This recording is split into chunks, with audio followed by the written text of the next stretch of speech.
If a man lives 40-50 years on earth and he doesn't want God, ಒಬ್ಬ ವ್ಯಕ್ತಿ 30-40 ವರ್ಷಗಳ ಕಾಲ ಬದುಕಿ ದೇವರಿಗೆ ಅವಶ್ಯಕತೆ ಇಲ್ಲದೆ ಜೀವಿಸ್ತಾನೆ, he's saying, I don't want God. ನನಗೆ ದೇವರು ಬೇಕಾಗಿಲ್ಲ ಅಂತ. And God says, okay, then don't come to heaven, you can go to hell. ಹಾಗಿದ್ರೆ ಪರವಾಗಿಲ್ಲ, ಸರಿ ನೀನು ನರಕಕ್ಕೆ ಹೋಗು. ನೀನು So God doesn't send anybody to hell. ದೇವರು ಯಾರನ್ನು ನರಕಕ್ಕೆ ಕಳಿಸೋದಿಲ್ಲ, they go there themselves. ಅವರೇ ಅದನ್ನ ಆಯ್ಕೆ ಮಾಡಿ ಹೋಗ್ತಾರೆ. See, Jesus said in Matthew chapter 7, ಮತ್ತಾಯ 7ರಲ್ಲಿ ಯೇಸು ಸ್ವಾಮಿ ಹೀಗೆ ಹೇಳಿದ್ರು. He said to people in verse 13, enter through the narrow gate. ಇಲ್ಲಿ ಇಕ್ಕಟ್ಟಾದ ಬಾಗಿಲಿಂದ ಒಳಕ್ಕೆ ಹೋಗಿರಿ ಅಂತ ಹೇಳಿದ್ರು. Because there is another wide gate and broad way that leads to destruction. ಅಲ್ಲಿ ಅಗಲವಾದ ಮಾರ್ಗ ಬಾಗಿಲು ಕೂಡ ಇದೆ ಅಂತ ಹೇಳಿದ್ರು. And many are going that way. ಬಹಳಷ್ಟು ಜನ ಆ ರಸ್ತೆಯಲ್ಲಿ ಹೋಗ್ತಾ ಇದ್ದಾರೆ. But the gate is small and the way is narrow that leads to life. ಆ ಒಂದು ಇಕ್ಕಟ್ಟಾದ ಬಾಗಿಲು, ಇಕ್ಕಟ್ಟಾದ ಮಾರ್ಗ ಅದು ಜೀವಕ್ಕೆ ನಡೆಸುತ್ತೆ. And very few are going that way. ಬಹಳ ಕಡಿಮೆ ಜನ ಅದರಲ್ಲಿ ಪ್ರವೇಶವನ್ನು ಹೊಂದಿದ್ದಾರೆ. Most people are going the other way. ಆದರೆ ಹೆಚ್ಚಿನ ಅಂಶ ಜನ ಅಗಲವಾದ ಮಾರ್ಗದಲ್ಲಿ ಹೋಗ್ತಾ ಇರ್ತಾರೆ. So see what Jesus said. ಯೇಸು ಸ್ವಾಮಿ ಏನು ಹೇಳಿದ್ರು ನೋಡಿ. Think of this, you're going down a road and then you see two ways.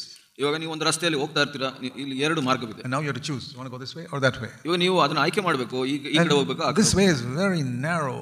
ಈ ಒಂದು ಮಾರ್ಗ ಬಹಳ ಸಣ್ಣದಾಗಿದೆ. Very few people are going this way. ಬಹಳ ಕಡಿಮೆ ಜನ ಹೋಗ್ತಾ ಇದ್ದಾರೆ. And the other way is so broad and so comfortable to walk and many people are going that way. ಇನ್ನೊಂದು ರಸ್ತೆ ಇದೆ, ಬಹಳ ದೊಡ್ಡದಾಗಿದೆ, ಅನುಕೂಲಕರವಾಗಿದೆ, ಹೋಗ್ಲಿಕ್ಕೆ ಬಹಳಷ್ಟು ಜನ ಹೋಗ್ತಾ ಇದ್ದಾರೆ. Which way will you choose? ನೀವು ಯಾವ ದಾರಿಯನ್ನು ಆರಿಸ್ಕೊಂತೀರಾ? That's the choice we have to make now. ಆ ಒಂದು ಆಯ್ಕೆ ಇವಾಗ ಮಾಡಬೇಕು. Every day you are making that choice. ಪ್ರತಿ ದಿವಸ ನೀವು ಆಯ್ಕೆಯನ್ನು ಮಾಡ್ತಾ ಇದ್ದೀರಾ. You are making a choice to go this way or that way. ನೀವು ಆಯ್ಕೆಗಳನ್ನು ಮಾಡ್ತಾ ಇದ್ದೀರಾ, ಈ ದಾರಿಯಲ್ಲಿ ಹೋಗೋದಾ ಆ ದಾರಿಯಲ್ಲಿ. Jesus said here, this broad way, it looks very comfortable and all, but it goes to destruction. ಆದರೆ ಯೇಸು ಸ್ವಾಮಿ ಇಲ್ಲಿ ಎಚ್ಚರಿಕೆಯನ್ನು ಕೊಡ್ತಾರೆ, ಇದು ದೊಡ್ಡದಾದ ಮಾರ್ಗ, ದಾರಿ, ಅದು ಬಹಳ ಅನುಕೂಲಕರವಾಗಿದೆ, ಆದರೆ ಅದು ನಾಶನಕ್ಕೆ ನಡೆಸುತ್ತೆ. This narrow way is so narrow that only one person can walk on it at a time. ಇದು ಸಣ್ಣದಾದ ಮಾರ್ಗ, ಇಕ್ಕಟ್ಟಾದ ಮಾರ್ಗ, ಒಬ್ಬ ವ್ಯಕ್ತಿನೇ ನಡ್ಕೊಂಡು ಹೋಗಬಹುದು. Two people can't walk on it. ಇಬ್ಬರು ಜೊತೆಯಲ್ಲಿ ನಡೆದು ಹೋಗ್ಲಿಕ್ಕೆ so narrow. ಬಹಳ ಇಕ್ಕಟ್ಟಾಗಿದೆ. Even you can't hold your wife's hand and walk on it. ನಿನ್ನ ಹೆಂಡತಿ ಕೈ ಹಿಡ್ಕೊಂಡು ನಡ್ಕೊಂಡು ಹೋಗ್ಲಿಕ್ಕೆ ಆಗೋದಿಲ್ಲ. She has to come behind you. ಆಕೆ ನಿನ್ನ ಹಿಂದೆ ಬರಬೇಕಾಗುತ್ತೆ. You can't pull your children there, they have to come one by one. ನಿಮ್ಮ ಮಕ್ಕಳು ಕೂಡ ಕೈ ಹಿಡಿದು ಕರ್ಕೊಂಡು ಹೋಗ್ಲಿಕ್ಕೆ ಆಗಲ್ಲ, ಒಬ್ಬೊಬ್ಬರಾಗಿ ಬರಬೇಕು. It's a very narrow gate that only one person can go through. ಇದು ಇಕ್ಕಟ್ಟಾದ ಒಂದು ಬಾಗಿಲು, ಅಲ್ಲಿ ಒಬ್ಬ ವ್ಯಕ್ತಿನೇ ಅದರಲ್ಲಿ ಪ್ರವೇಶಿಸಬಹುದು. And thereby we learn that every person must make a personal choice, do I want to go this way or that way. ಅದರಿಂದ ಏನು ಗೊತ್ತಾಗುತ್ತೆ ಅಂದ್ರೆ ಎಲ್ಲರೂ ವೈಯಕ್ತಿಕ ಒಂದು ಆಯ್ಕೆ ನಿರ್ಧಾರವನ್ನು ಮಾಡಬೇಕು ಹೋಗ್ಲಿಕ್ಕೆ. Those are Jesus' words. ಅದು ಯೇಸು ಸ್ವಾಮಿಯ ವಾಕ್ಯವಾಗಿದೆ. Jesus is the only person who came from heaven. ಯೇಸು ಸ್ವಾಮಿ ಒಬ್ಬರೇ ಪರಲೋಕದಿಂದ ಬಂದಂತವರು. All of us were born on this earth. ನಾವೆಲ್ಲರೂ ಈ ಭೂಮಿಯಲ್ಲಿ ಹುಟ್ಟಿದವರು. Fathers and ancestors were all born on this earth. ನಮ್ಮ ಜನಾಂಗದವರು, ನಮ್ಮ ಪಿತೃಗಳು ಎಲ್ಲ ಈ ಭೂಮಿಯಲ್ಲೇ ಹುಟ್ಟಿದವರು. Right from Adam. ಆದಾಮನ ಕಾಲದಿಂದ. But into this world one person came from heaven. ಈ ಲೋಕಕ್ಕೆ ಒಬ್ಬ ವ್ಯಕ್ತಿ ಮಾತ್ರ ಪರಲೋಕದಿಂದ ಬಂದಂತವನು. That's God Almighty became a man and came to earth. ಸರ್ವಶಕ್ತನಾದ ದೇವರು ಒಬ್ಬ ವ್ಯಕ್ತಿಯ ರೂಪದಲ್ಲಿ ಬಂದಿದ್ದು. As Jesus. Yesu ಸ್ವಾಮಿಯಾಗಿ. And he came to show us how we can go to heaven. ಆತನು ತೋರಿಸಲಿಕ್ಕೆ ಬಂದನು ಪರಲೋಕದ ಮಾರ್ಗವನ್ನು. How we can live with God forever and ever. ದೇವರ ಜೊತೆ ನಿತ್ಯತ್ವದಲ್ಲಿ ಯಾವಾಗಲೂ ಹೇಗೆ ಜೀವಿಸಬಹುದು ಅನ್ನೋದನ್ನು ತೋರಿಸಲಿಕ್ಕೆ. I would rather believe somebody who came from heaven than somebody who's never been there. ನಾನು ಅಲ್ಲಿಂದ ಬಂದಂತವನ್ನ ಯಾವಾಗಾದರೂ ನಂಬುತ್ತೀನಿ, ಅಲ್ಲಿಗೆ ಹೋಗದೆ ಇರೋರಿಗಿಂತ ಹೆಚ್ಚಾಗಿ. See, somebody who's lived in Bangalore can come and tell you how Bangalore is. ಬೆಂಗಳೂರಿನಲ್ಲಿ ಜೀವಿಸಿದವರು ಮಾತ್ರ ಬಂದು ನಿಮಗೆ ಹೇಳಬಹುದು ಬೆಂಗಳೂರು ಹೇಗಿದೆ ಅಂತ. He came from there, he can show you how to go there. ಅಲ್ಲಿಂದ ಬಂದಂತವನು ಅಲ್ಲಿ ಹೋಗೋ ರಸ್ತೆ ಮಾರ್ಗವನ್ನು ತಿಳಿಸಬಹುದು ನಿಮಗೆ. Somebody drove a car from Bangalore to Hubli. ಬೆಂಗಳೂರಿನಿಂದ ಹುಬ್ಳಿಗೆ ಯಾರು ಕಾರ್ನಲ್ಲಿ ಬಂದಿದ್ರೆ, and nobody's ever gone to Bangalore before. ಅದಕ್ಕೆ ಮೊದಲು ಯಾರೂ ಬೆಂಗಳೂರಿಗೆ ಹೋಗಿಲ್ಲ. He can tell you how to go there. He can tell you how to go there. ಆತ ನಿಮಗೆ ಹೇಳಬಹುದು ಅಲ್ಲಿ ಹೋಗುವ ಮಾರ್ಗ ಹೇಗಿದೆ ಅಂತ. Somebody came from heaven can tell you how to go there. ಪರಲೋಕದಿಂದ ಬಂದಾತನು ಮಾತ್ರ ಅದನ್ನ ವಿವರಿಸಲಿಕ್ಕೆ ಸಾಧ್ಯ. No one else. That's why we believe Christianity is the only way. ಯಾರು ಅದನ್ನ ವಿವರಿಸಲಿಕ್ಕೆ ಸಾಧ್ಯವಿಲ್ಲ. ಆದ್ರಿಂದ ನಾವು ನಂಬುತ್ತೇವೆ ಕ್ರೈಸ್ತತ್ವ ನಿಜವಾದದ್ದು. We don't say our religion is better than other religions. ನಾವು ನಮ್ಮ ಧರ್ಮ ಬೇರೆ ಧರ್ಮಕ್ಕಿಂತ ಉತ್ತಮವಾದಂತ ಹೇಳೋದಿಲ್ಲ. We say there's only one person who came from heaven. ನಾವು ಏನು ಹೇಳ್ತೀವಿ, ಪರಲೋಕದಿಂದ ಒಬ್ಬ ವ್ಯಕ್ತಿ ಬಂದಿದ್ದಾರೆ. So he's the only one who can tell us how to go there. ಅವರು ಒಬ್ಬರೇ ಹೇಳಲಿಕ್ಕೆ ಶಕ್ತನು ನಾವು ಹೇಗೆ ಹೋಗಬಹುದು. You may have your idea, I may have my ideas. ನಿಮಗೆ ಒಂದು ಅದರ ಬಗ್ಗೆ ಆಲೋಚನೆ ಇರಬಹುದು, ನನಗೊಂದು ಆಲೋಚನೆ ಇರಬಹುದು. So many other religious leaders may have their ideas. ಬಹಳಷ್ಟು ಧಾರ್ಮಿಕ ಗುರುಗಳಿಗೆ ಅವರಿಗೆ ಒಂದು ಯೋಚನೆ ಇರಬಹುದು. But I ask them, did you come from heaven? ನಾನು ಕೇಳ್ತೀನಿ, ನೀವು ಪರಲೋಕದಿಂದ ಬಂದ್ರ? No, then how do you know the way there? ನೀವು ಬಂದಿಲ್ಲ ಅಂದ್ರೆ ನಿಮಗೆ ಅಲ್ಲಿಗೆ ಹೋಗ್ಲಿಕ್ಕೆ ಮಾರ್ಗ ಹೇಗೆ ಗೊತ್ತು? The head of your religion, did he come from heaven? ನಿಮ್ಮ ಧರ್ಮದ ಮುಖ್ಯಸ್ಥನು ಪರಲೋಕದಿಂದ ಬಂದನ? Maybe he was a good man, but he didn't come from heaven. ಒಳ್ಳೆಯ ವ್ಯಕ್ತಿ ಇರಬಹುದು, ಆದ್ರೆ ಪರಲೋಕದಿಂದ ಬಂದಿಲ್ವಲ್ಲ. We are trusting somebody who came from heaven who shows us the way there. ನಾವು ಯಾರನ್ನ ನಂಬ್ತಾ ಇದೀವಿ ಅಂದ್ರೆ ಪರಲೋಕದಿಂದ ಬಂದಾತನನ್ನ ನಂಬ್ತಾ ಇದೀವಿ, ಅವನಿಗೆ ಹೋಗೋ ಮಾರ್ಗವನ್ನು ತಿಳಿಸಿ. He says you can go only one by one. ಆತ ಹೇಳಿದನು, ಒಬ್ಬರೊಬ್ಬರಾಗಿ ಹೋಗಬೇಕು. You can't take your son, you can't take your wife, you can't take anybody else. ನಿನ್ನ ಮಗನನ್ನಾಗ್ಲಿ ನಿನ್ನ ಹೆಂಡತಿಯನ್ನಾಗ್ಲಿ ಬೇರೆ ಯಾರನ್ನೂ ನೀನು Each ಕರ್ಕೊಂಡು ಹೋಗಲಿಲ್ಲ. person must make a choice. ಪ್ರತಿ ಒಬ್ಬನು ತನ್ನ ಸ್ವಂತ And the ಆಯ್ಕೆಯನ್ನು way ಮಾಡಬೇಕು. is narrow, ಯಾಕೆಂದ್ರೆ ಇದು ಇಕ್ಕಟ್ಟಾದ ಮಾರ್ಗ. and very few people find it. ಬಹಳ ಸ್ವಲ್ಪ ಜನ ಇದನ್ನು ಕಂಡುಕೊಳ್ತಾರೆ. So if you think, I'd like to join a church where there are many thousands of people. ನೀವು ಹೀಗೆ ಹೇಳಿದ್ರೆ, ನಾನು ಎಂಥ ಸಭೆಗೆ ಹೋಗಬೇಕು ಅಂದ್ರೆ ಬಹಳ ಸಾವಿರಾರು ಜನ ಇರುವಂಥ ಸಭೆಗೆ ಹೋಗಬೇಕು, I'm not looking for that. ನಾನು ಅದನ್ನು ಹುಡುಕ್ತಾ ಇಲ್ಲ. I'm looking for those who have chosen this narrow way. ನಾನು ಎಂಥವ್ರನ್ನ ಹುಡುಕ್ತಾ ಇದ್ದೀನಿ ಅಂದ್ರೆ ಈ ಇಕ್ಕಟ್ಟಾದ ದಾರಿಯನ್ನ ಕಂಡುಕೊಂಡವ್ರನ್ನ ಹುಡುಕ್ತಾ ಇದ್ದೀನಿ. And it says here about few who find it.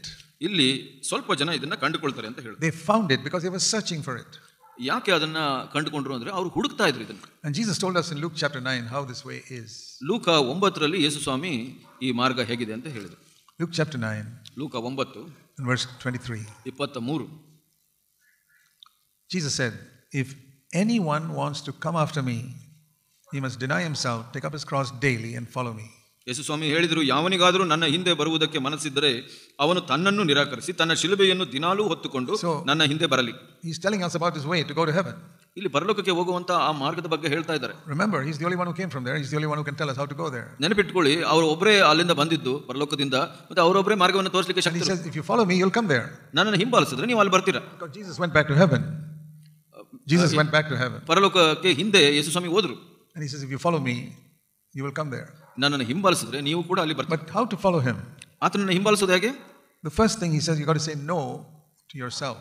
ಮೊದಲನೇದಾಗಿ ನಿನ್ನ ಸ್ವಾರ್ಥ ಜೀವಿತಕ್ಕೆ ಇಲ್ಲ ಅಂತ ಹೇಳಬೇಕು. Say no to yourself. ನಿನ್ನ ಸ್ವಾರ್ಥಕ್ಕೆ ಇಲ್ಲ ಅಂತ ಹೇಳಬೇಕು, ನಿರಾಕರಿಸಬೇಕು. There are so many things we want for ourselves.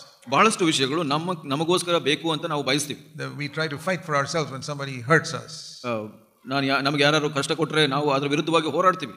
I must say no, I'm not going to fight back. ನಾನು ಯಾರ ಜೊತೆನೂ ಹೋರಾಡೋದಿಲ್ಲ, ಜಗಳ ಮಾಡೋದಿಲ್ಲ ಅಂತ ಹೇಳಬೇಕು. Somebody gets angry with you, there's a great temptation to say something back. ಯಾರಿಗಾದ್ರೂ ನಿಮ್ಮ ಮೇಲೆ ಕೋಪ ಬಂದ್ರೆ ಅವರಿಗೆ ಹಿಂದೆ ಏನಾದರೂ ಹೇಳಬೇಕು ಅನ್ನೋ ಒಂದು ಶೋಧನೆ ಬರುತ್ತೆ. The world is full of people where people are fighting with each other. ಲೋಕದಲ್ಲಿ ಜನರು ತುಂಬಿಕೊಂಡಿದ್ದಾರೆ, ಇನ್ನೊಬ್ಬರ ಜೊತೆ ಜಗಳ ಮಾಡುವಂತ. One trying to show that I'm better than you. ಒಬ್ಬನು ಇನ್ನೊಬ್ಬನಿಗಿಂತ ನಾನು ಉತ್ತಮನು ಅಂತ ತೋರಿಸಲಿಕ್ಕೆ ಬಯಸ್ತಾ ಇರ್ತಾನೆ. And all such situations, if you want to follow Jesus, you have to say no, I will not fight back. ಆ ಎಲ್ಲ ಒಂದು ಪರಿಸ್ಥಿತಿಯಲ್ಲಿ ನೀವು ಹೋರಾಟ ಮಾಡದೆ ನಮ್ಮ ಸ್ವಾರ್ಥಕ್ಕೆ ನಾವು ಇಲ್ಲ ಅಂತ ಹೇಳಬೇಕಾಗುತ್ತೆ. That's denying yourself. ಅದು ನಿಮ್ಮನ್ನು ನೀವು ನಿರಾಕರಿಸುವಂತದ್ದು. Taking up the cross means I die to my own choice. ಶಿಲುಬೆಯನ್ನು ಒತ್ತುಕೊಳ್ಳೋದು ಅಂದ್ರೆ ನನ್ನ ಆಯ್ಕೆಗಳಿಗೆ ನಾನು ಸಾಯ್ತೀನಿ. See, Jesus died on the cross for the sins of the world. ಯೇಸು ಸ್ವಾಮಿ ಶಿಲುಬೆ ಮೇಲೆ ಸತ್ತನು ಲೋಕದ ಪಾಪಕ್ಕಾಗಿ. But here it says about taking up the cross every day. ಇಲ್ಲಿ ದಿನಾಲೂ ಶಿಲುಬೆಯನ್ನು ಒತ್ತುಕೊಳ್ಳೋದು ಬಗ್ಗೆ ಹೇಳಿದ್ರು. Now you don't find many churches preaching this message today. ಬಹಳಷ್ಟು ಸಭೆಗಳು ಈ ಒಂದು ಸಂದೇಶವನ್ನು ಹೇಳೋದನ್ನ ನಾವು I think CFC is one of the very few churches that preaches take up the cross every day. CFC ಅನ್ನೋ ಒಂದು ಸಭೆ ಬಹಳಷ್ಟು ಜನರ ಮಧ್ಯದಲ್ಲಿ ಈ ಒಂದು ಸಂದೇಶವನ್ನು ಸಾರ್ತಾರೆ. Because the devil has hidden this message from most Christians. ಸೈತಾನನು ಬಹಳಷ್ಟು ಕ್ರೈಸ್ತರಿಂದ ಈ ಒಂದು ಸಂದೇಶವನ್ನು ಮರೆ ಮಾಡಿದ್ದಾನೆ. Why is he hiding it? ಯಾಕೆ ಅವನು ಮರೆ ಮಾಡಿದ್ದಾನೆ? He doesn't want people to go to heaven. ಯಾಕೆ ಅಂದ್ರೆ ಪರಲೋಕಕ್ಕೆ ಹೋಗೋದು ಅವನಿಗೆ ಇಷ್ಟ ಇಲ್ಲ ಜನರು. But all these Christians, they've got a Bible. If they want to know the truth, they can read it. ಎಲ್ಲ ಕ್ರೈಸ್ತರಿಗೆ ಸತ್ಯವೇದವಿದೆ, ಅವರು ಬೇಕು ಅಂದ್ರೆ ಓದ್ಕೊಳ್ಬಹುದು. All these Christians who believe the devil, they got a Bible and they don't read it. ಎಲ್ಲ ಕ್ರೈಸ್ತರು ಸೈತಾನನ್ನ ನಂಬುವಂತವರು, ಅವರಲ್ಲಿ ಸತ್ಯವೇದ ಅವರ ಕೈಯಲ್ಲಿದೆ, ಅವರು ಓದಬಹುದು. So if somebody reads the Bible, they'll preach the same message. ಯಾರಾದರೂ ಸತ್ಯವೇದವನ್ನು ಓದಿದ್ರೆ ಈ ಸತ್ಯ ಸಂದೇಶ ಅವ್ರಿಗೆ ಸಿಗುತ್ತೆ. This is not something written in only our Bible. ನಮ್ಮ ಇದು ಸತ್ಯವೇದದಲ್ಲಿ ಬರೆದಂತದ್ದು ಮಾತ್ರ ಅಲ್ಲ ಇದು. Every Christian's Bible has got this verse. ಪ್ರತಿಯೊಬ್ಬ ಕ್ರೈಸ್ತರ ಸತ್ಯವೇದದಲ್ಲಿ ಅದು ಬರೆಯಲ್ಪಟ್ಟಿದೆ. And it's been there for 2000 years. 2000 ವರ್ಷದಿಂದ ಅದು ಇದೆ ಅಲ್ಲಿ. But people don't read it. ಆದರೆ ಜನರು ಅದನ್ನು ಓದೋದಿಲ್ಲ. They only think, can God heal me? Can God bless me? ದೇವರು ನನಗೆ ಆರೋಗ್ಯವನ್ನು, ಸ್ವಸ್ಥತೆಯನ್ನು ಕೊಡಬೇಕು, ನನಗೆ ಆಶೀರ್ವಾದ ಮಾಡಬೇಕು. It's possible many of you sitting here are also like that. ಸಾಧ್ಯತೆ ಇದೆ, ಇಲ್ಲಿ ಕುಳಿತವರು ಕೂಡ ಹಾಗೆ ಆಶಿಸ್ತಾ ಇರಬಹುದು. I want God to bless me. ನನಗೆ ದೇವರು ಆಶೀರ್ವದಿಸಬೇಕು. I want God to take care of me. ನನ್ನನ್ನು ಕಾಪಾಡಬೇಕು. I want him to heal me and my children. Keep us healthy. ನನ್ನ ಮಕ್ಕಳನ್ನ ಗುಣಪಡಿಸಬೇಕು. Provide us enough for our financial needs. ಎಲ್ಲ ಆರ್ಥಿಕ ಅವಶ್ಯಕತೆಗಳನ್ನು ಪೂರೈಸಬೇಕು. That's all. ಅಷ್ಟೇ. But Jesus said, if you want to follow me, you have to deny yourself every day. ಆದರೆ ಯೇಸು ಸ್ವಾಮಿ ಹೇಳಿದ್ರು, ನನ್ನನ್ನು ಹಿಂಬಾಲಿಸಬೇಕು ಅಂದ್ರೆ ನಿಮ್ಮನ್ನ ನೀವು ನಿರಾಕರಿಸಬೇಕು ಅಂತ ಹೇಳಿದ್ರು. Then only you can follow me. ನಂತರ ಮಾತ್ರ ನೀವು ನನ್ನನ್ನು ಹಿಂಬಾಲಿಸಲಿಕ್ಕೆ ಸಾಧ್ಯ. So that is what we must take very seriously. ಇದನ್ನ ನಾವು ಗಂಭೀರವಾಗಿ ತೆಗೆದುಕೊಳ್ಳಬೇಕು. Even if it takes time to understand it, you say, Lord, I want to understand it because this is so important. ಇದು ಬಹಳ ಮುಖ್ಯವಾದ ಸ್ವಾಮಿ, ಇದು ನನಗೆ ಸಮಯ ತೆಗೆದುಕೊಂಡ್ರೂ ಪರವಾಗಿಲ್ಲ ಅರ್ಥ ಮಾಡ್ಕೊಳ್ಳಿಕ್ಕೆ, ನಾನು ಅರ್ಥ ಮಾಡ್ಕೊಳ್ಬೇಕು ಅಂತ ಹೇಳಬೇಕು. You know how hard your children study for an examination? ನೀವು ಮಕ್ಕಳು ಎಷ್ಟು ಕಷ್ಟಪಟ್ಟು ಪರೀಕ್ಷೆಗಾಗಿ ಓದ್ತಿರೋ ಗೊತ್ತಾ? If one subject is very difficult for you, you'll really work hard to understand that subject. ನಿಮಗೆ ಯಾವುದಾದ್ರೂ ಒಂದು ವಿಷಯ ಕಷ್ಟವಾದ್ರೆ ಬಹಳಷ್ಟು ಕಷ್ಟಪಟ್ಟು ಶ್ರಮಪಟ್ಟು ಓದ್ತೀರಾ ಅದನ್ನ ಅರ್ಥ ಮಾಡ್ಕೊಳ್ಳಿಕ್ಕೆ. If our children are poor at mathematics, we'll make them keep on doing some mathematics problems till they learn it. ನಾವು ಮಕ್ಕಳಿಗೆ ಯಾವುದಾದ್ರೂ ಗಣಿತದ ಲೆಕ್ಕ ಕಷ್ಟವಾದರೆ ಅವರು ಮತ್ತೆ ಮತ್ತೆ ಮಾಡಿಸಿ ಅವ್ರು ಕಲಿಯೋವರೆಗೆ ಅದನ್ನ ಅಭ್ಯಾಸ ಮಾಡಿಸ್ತೀರಾ. Everything we learn by keeping on practicing. ಪ್ರತಿಯೊಂದನ್ನು ನಾವು ಕಲಿಯೋದು ಹೇಗೆ ಅಂದ್ರೆ ಅದನ್ನ ಅಭ್ಯಾಸ ಮಾಡೋದ್ರ ಮುಖಾಂತರ. So here is another area where we need to learn something. ಈ ಇಲ್ಲೂ ಒಂದು ಕ್ಷೇತ್ರ ಏನಂದ್ರೆ ಇದನ್ನು ನಾವು ಕಲಿಬೇಕಾಗಿದೆ. How can I follow Jesus? ಯೇಸು ಸ್ವಾಮಿಯನ್ನ ಹೇಗೆ ಹಿಂಬಾಲಿಸುವುದು? How can I be in that narrow way that leads to life? ಆ ಒಂದು ಇಕ್ಕಟ್ಟಾದ ದಾರಿಯಲ್ಲಿ ಹೇಗೆ ಹೋಗೋದು, ಆ ಜೀವಕ್ಕೆ ನಡೆಸುವಂತ ದಾರಿಯಲ್ಲಿ. This is the way of purity. ಇದು ಶುದ್ಧತೆಯ ಮಾರ್ಗ.